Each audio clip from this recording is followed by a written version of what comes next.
तो चलिए, जीएसटी की बैठक में वित्त मंत्री निर्मला सीतारमण ने क्या कुछ कहा है, चलिए आपको सुनवाते हैं।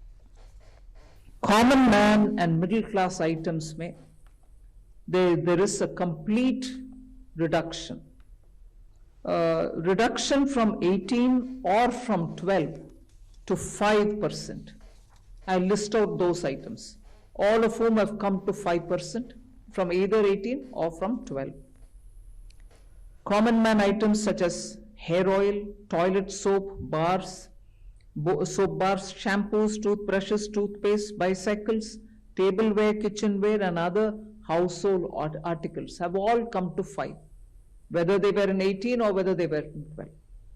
Similarly, reduction of GST from 5% to nil, 5 से 0 में जाने वाले आइटम्स इंडिकेट कर रहा हूं।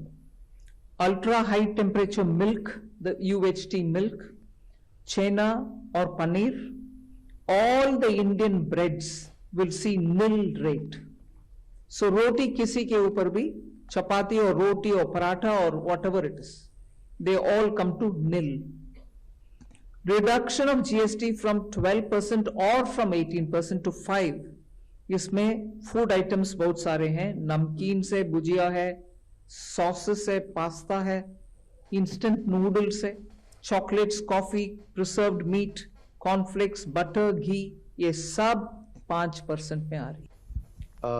जहाँ तक फुटवेयर का सवाल है, आज के दिन 2 रेट्स थे। 1000 रुपये से कम वालों के ऊपर 12% और 1000 रुपये से ऊपर वाले के ऊपर 18% लगता था। सो जो चेंज किए गए हैं, जैसे आपको ज्ञात है कि मैडम ने पहले बताया कि 12% का रेट अभी नहीं है, तो 2 रेट जो अभी हैं वो 5 और 18 के हैं।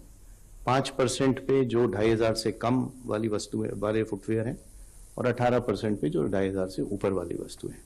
कि छोटी कारें जो हैं वो 18 पे होंगी और बाकी सारी कारें जो हैं वो 40 पे होंगी। डेफिनेशन तो आई थॉट वो तो department MHRT ministry of road transport regulator का है। पेट्रोल की 1200 सीसी और डीजल की 1500 सीसी होती है और उसके साथ शायद लेंथ का भी एक लिमिटेशन होता है। तो जो उनका रेगुलेशंस के हिसाब से छोटी कारें हैं वो हमारी 18 पे रहेंगी।